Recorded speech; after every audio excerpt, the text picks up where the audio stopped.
Hello everyone, welcome to the channel take easy pharmacy. तो आज के लेक्चर में हम पढ़ने वाले हैं इंपॉर्टेंट एमसीक्यूज ऑफ फार्माकोथेरेप्यूटिक्स। ये लेक्चर फर्स्ट रहने वाला है, तो स्टार्ट करते हैं आज का लेक्चर। तो फर्स्ट क्वेश्चन है, Parkinson disease is mainly caused by degeneration of A serotonergic neuron, B dopaminergic neuron in substantia nigra cholinergic neuron, या फिर GABAergic neuron. So correct answer is dopaminergic neuron in a substantia nigra. Parkinson क्या है? एक disease है जो occur होती है due to dopamine producing neuron in the substantia nigra of the brain. ठीक है। This leads to tremor. Tremor मतलब जो मिर्गी के दौरे आते हैं उसको, और रिजिडिटी, बॉडी एकदम हार्ड हो जाती है।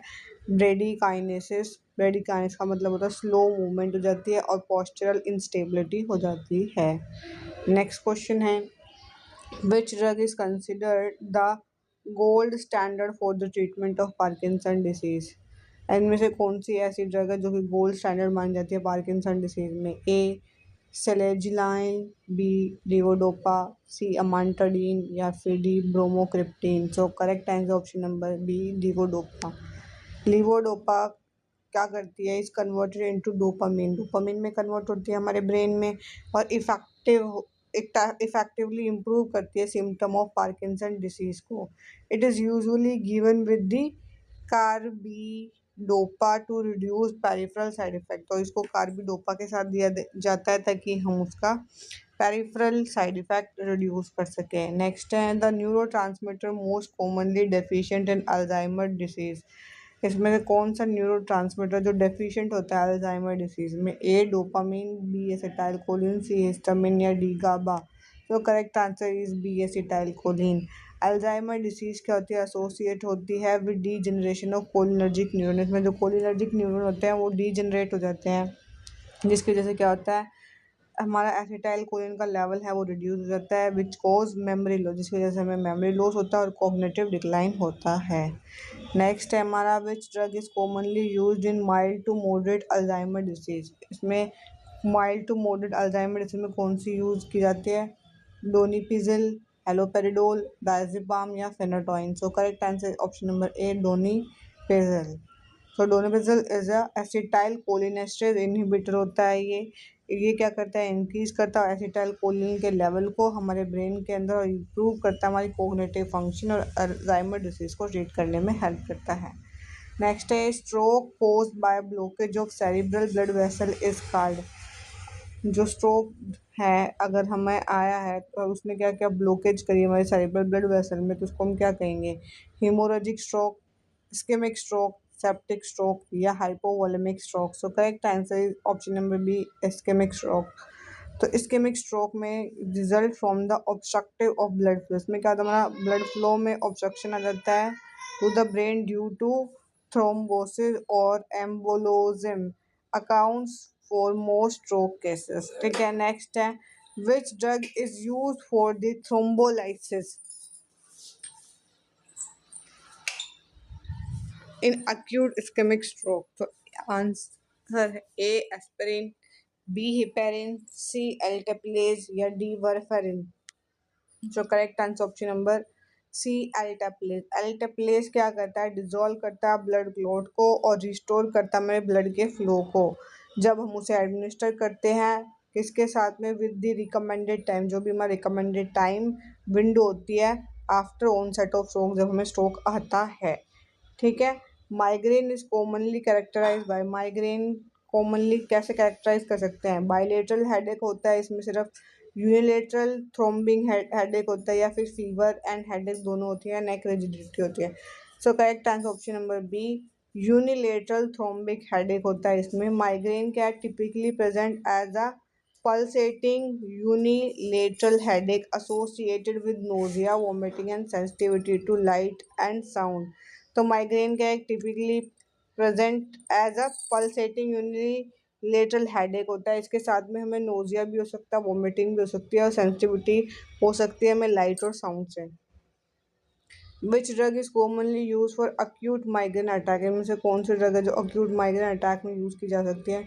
सोमाट्रिप्टिन, मेटफॉर्मिन, डिजिऑक्सिन या amoxicillin. So correct answer sumatriptan. Sumatriptan क्या करती है? एक serotonin 5-HT1 receptor and agonist है जो कि रिलीव करती है माइग्रेन बाय कॉजिंग कैरिनियल वेजोकंस्ट्रिक्शन। ठीक है, कैरिनियल वेजोकंस्ट्रिक्शन करा के ये हेल्प करती है माइग्रेन को ट्रीट करने में। नेक्स्ट क्वेश्चन है हमारा, gastroesophageal reflux disease occur due to. जो गैस्ट्रोइसोफेग GER डिसीज होती है वो कैसे होती है? ए इंक्रीज्ड बाइल सिक्रेशन की वजह से, वीक लोअर इसोफेजियल स्फिंक्टर की वजह से, पैनक्रियाटिक इनसफिशिएंसी की वजह से, या फिर इंक्रीज सलाइवा सिक्रेशन की वजह से। Correct answer option number B, weak lower esophageal sphincter. ठीक है, तो GERD रिजल्ट होता है जब हमारे स्टमक में कंटेंट जो होता है रिफ्लक्स वो दोबारा से ईसोफेगस के से बाहर आने की कोशिश करता है। ठीक है, because of reduce lower oesophageal sphincter, जब हमारा जो नीचे का जो स्पिंक्टर होता है रिड्यूस ईसोफेगल, उसकी मूवमेंट क्या होती है? रिड्यूस हो जाती है, जिसकी वजह से हमें GERD डिसीज होती है। Which class of drug is most effective for GERD? तो कौन सी ड्रग हम GERD में इस्तेमाल करते हैं? Antihistamine, proton pump inhibitor, antipsychotic या diuretic. So correct answer is option number B, proton pump inhibitor हम इस्तेमाल करते हैं, जैसे कि ओमेप्राजोल। वो क्या करता है? सप्रेस करता है गैस्ट्रिक एसिड के सिक्रेशन को, और most effective drug for GERD। क्या मोस्ट इफेक्टिव ड्रग है GERD में? The bacterium most commonly associated with peptic ulcer disease is, peptic ulcer disease में सबसे most commonly कौन सा बैक्टीरिया एसोसिएट होता है? ए ई कोलाई, नेक्स्ट है Helicobacter pylori, C Staphylococcus aureus, या Pseudomonas aeruginosa. So correct answer option number B, Helicobacter pylori. तो H pylori क्या करता है? इन्फेक्शन कोज करता है, मेजर कोज है गैस्ट्रिक एसिड का और ड्यूडेनल अल्सर का। जो इनका इरेडिकेशन थेरेपी हेल्प करती है हमें प्रिवेंट करने में इसकी रीअकरेंस के दोबारा ना हो। नेक्स्ट है हमारा, standard triple therapy for H pylori infection include. अगर हमें स्टैंडर्ड ट्रिपल थेरेपी देनी है एच पाइलोरी ड्रग के लिए तो वो कौन कौन सी हो सकती है? पहला है proton pump inhibitor plus clarithromycin plus amoxicillin, या फिर metformin plus aspirin plus omeprazole, या फिर सिप्रोफ्लोक्सासिन प्लस रिफैम्पिसिन, या फिर डिएथिनोलोल plus furosemide. So correct answer option number A, proton pump inhibitor plus clarithromycin plus amoxicillin. ठीक है, तो ये क्या ट्रिपल थेरेपी कॉम्बिनेशन हो जाएगा हमारा। इसमें प्रोटॉन पंप इनहिबिट करेगा हमारी with 2 antibiotics to eradicate H pylori infection. तो ठीक है, जो प्रोटॉन पंप इनहिबिट करेगा भाई, दो हमारे एंटीबायोटिक के साथ मिलके हमारे एच पाइलोरी इन्फेक्शन को इरेडिकेट करने में। ठीक है, नेक्स्ट है alcoholic liver disease is primarily cause by. जो अल्कोहलिक लिवर डिसऑर्डर है वो प्राइमली कैसे हो सकती है? वायरल इन्फेक्शन है, क्रोनिक अल्कोहल कंजप्शन की वजह से, ऑटो इम्यून डिसीज, या फिर जेनेटिक म्यूटेशन की वजह से। So correct answer option number B, chronic alcoholic consumption की वजह से। अगर हम अल्कोहल एक्सेस में लेंगे तो वो उसकी वजह से क्या होगा कि हमारी लीवर सेल्स होंगे वो डैमेज होंगे और हमारा जो लीवर होगा वो फैटी हो जाएगा और हमें हेपेटाइटिस एंड सिरोसिस हो सकता है।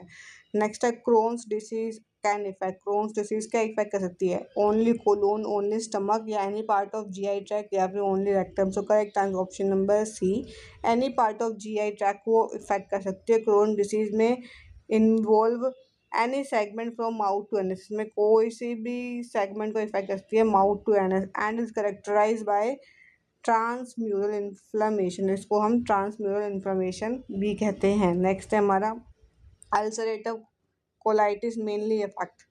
तो अल्सरेटिव कोलाइटिस मेनली किसको इफेक्ट करता है? ईसोफेगस को, स्टमक को, कोलोन एंड रेक्टम, या बी डी लीवर।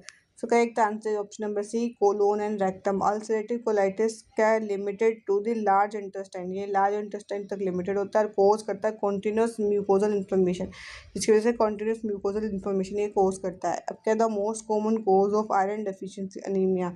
हमारी बॉडी में सबसे मेन कारण क्या होता है हमारी बॉडी में आयरन डेफिशिएंसी अनीमिया का? कि भाई आयरन ओवरलोड है, या फिर ब्लड लॉस हो गया, या विटामिन B12 एक्सेस है में, या फिर polycythaemia. So correct answer option number B, blood loss है। ठीक है, chronic blood loss from menstruation, जैसे कि हमें मेंस्ट्रुएशन में ब्लड लॉस हुआ या फिर गैस्ट्रोइंटेस्टाइनल ब्लीडिंग हो रही है, commonly leads to iron deficiency anaemia, जिसकी वजह से आयरन डेफिशिएंसी एनीमिया हो सकता है। नेक्स्ट है which laboratory finding is characteristic of iron deficiency anaemia, तो हम किससे पता लगा सकते हैं भाई which laboratory finding is characteristic, किसकी कैरेक्टरिस्टिक है भाई आयरन डेफिशिएंसी एनीमिया है, तो इंक्रीज फेरेटिन है हमारे ब्लड में, या फिर डिक्रीज सीरम फेरेटिन है, या फिर इंक्रीज विटामिन B12 है, या फिर इंक्रीज प्लेटलेट ओनली। तो अगर हमारी बॉडी के अंदर ऑप्शन नंबर इसका बी करेक्ट है, डिक्रीज है हमारे सीरम फेरेटिन का, तो इसका मतलब में आयरन डेफिशिएंसी एनीमिया है। फेरेटिन क्या रिफ्लेक्ट करेगा कि ब्लड में आयरन जो स्टोर हो रहा है वो यूजुअली रिड्यूस है, जिसकी वजह से हमें आयरन डेफिशिएंसी एनीमिया हो सकता है। नेक्स्ट है megaloblastic anaemia commonly result from deficiency of. अब मेगलोब्लास्टिक अनीमिया कौन सी इनमें से किस चीज़ की डेफिशिएंसी की वजह से होता है? ए है vitamin B12 and folic acid, vitamin C, vitamin K and calcium. So correct answer option number A vitamin B12 and folic acid. ठीक है, deficiency of either vitamin impairs, अगर विटामिन में डेफिशिएंसी हो गई है तो इसकी वजह से क्या होता है भाई DNA सिंथेसिस में producing large immature red blood cells, तो इसकी वजह से जो हमारे जो रेड ब्लड सेल है वो इमेच्योर बनेंगे और हमारे डिसीज हो सकती है मेगलोब्लास्टिक अनीमिया।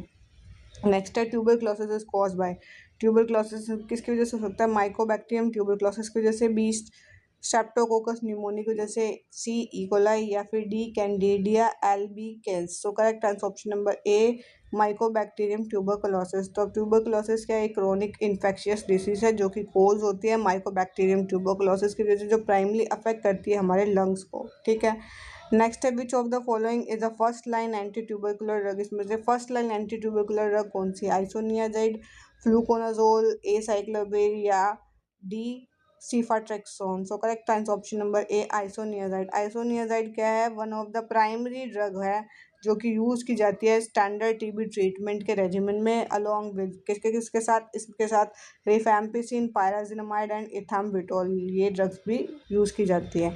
नेक्स्ट है हमारा pneumonia is an infection of the, pneumonia कौन सा किस चीज़ को इफेक्ट करता है? लिवर को, लंग्स को, किडनी को, या हार्ट को? So correct answer option number B lungs को इफेक्ट करता है। न्यूमोनिया क्या एक इन्फेक्शन डिसीज है जो कि कोज करती है इन्फ्लेमेशन किस में? हमारे एयर सैक्स और एल्वुलाई में। और कहाँ पे होते हैं ये? हमारे लंग्स में, जिसकी वजह से क्या होता है? कफ होता है, फीवर होता है, डिफिकल्टी इन ब्रीथिंग होती है। नेक्स्ट है the most common bacterial cause of community acquired pneumonia is. अब मोस्ट कॉमन बैक्टीरियल कोज क्या है भाई? जब भी हमने भाई कम्युनिटी से अक्वायर करा है न्यूमोनिया, तो कौन सा बैक्टीरिया है? Streptococcus pneumonia, E coli, Salmonella typhi, या फिर विब्रियो कॉलेरा। सो करेक्ट आंसर ऑप्शन नंबर ए स्ट्रेप्टोकोकस न्यूमोनिया की वजह से हमें न्यूमोनिया होता है। स्ट्रेप्टोकोकस न्यूमोनिया क्या है? लीडिंग कोज होता है community acquired pneumonia in worldwide. ठीक है, नेक्स्ट है urinary tract infection are the most commonly used by, तो यूरिनरी ट्रैक्ट इन्फेक्शन किसकी वजह से होता है? स्टिफाइलोकोकस ऑरियस की वजह से, एस्चेरिचिया कोलाई, या माइकोबैक्टीरियम ट्यूबरक्लोसिस, या फिर Clostridium difficile. So correct answer is B Escherichia coli. तो ई कोलाई क्या करता है? इंटेस्टाइनल ट्रैक्ट से रिस्पॉन्सिबल होता है for most urinary tract infection. ठीक है, a common symptom of UTI, जो हमारे यूरिनरी ट्रैक्ट इन्फेक्शन का एक कॉमन सिम्टम बताना है, हीमोपेटाइसिस, डायसूरिया, ब्रेडिकार्डिया, या डी जॉन्डिस। तो करेक्ट आंसर इज बी डायसूरिया। तो डायसूरिया में क्या होता है कि पेनफुल और बर्निंग यूरिनेशन होता है, जब भी हम यूरिन को पास करते हैं तो भाई बहुत ज़्यादा पेन होता है या बर्निंग सेंसेशन होती है, तो ये सिम्टम्स हमारा कि भाई हमें यूटीआई डिसीज़ है। नेक्स्ट है hepatitis B is primarily affects the, hepatitis B primarily किसको इफेक्ट करती है? ब्रेन को, लंग को, लिवर को, या स्किन को? So correct answer option number C liver को। तो हेपेटाइटिस बी क्या करता है भाई? इन्फेक्ट करता है हमारे लिवर सेल को और कॉज करता है एक्यूट और क्रोनिक लिवर डिसीज। ठीक है, तो आज के लेक्चर में हम इतने ही एमसीक्यूज करेंगे एंड नेक्स्ट लेक्चर में हम बाकी के रेस्ट ऑफ एमसीक्यूज करेंगे। आई होप आपको आज का लेक्चर समझ में आएगा। वीडियो अच्छी लगी तो प्लीज़ लाइक शेयर सब्सक्राइब ज़रूर से कीजिएगा एंड बेल आइकन को ज़रूर से प्रेस कीजिएगा ताकि आपको हमारी वीडियोज़ की नोटिफिकेशन टाइम टू टाइम मिलती रहे। And thanks for watching.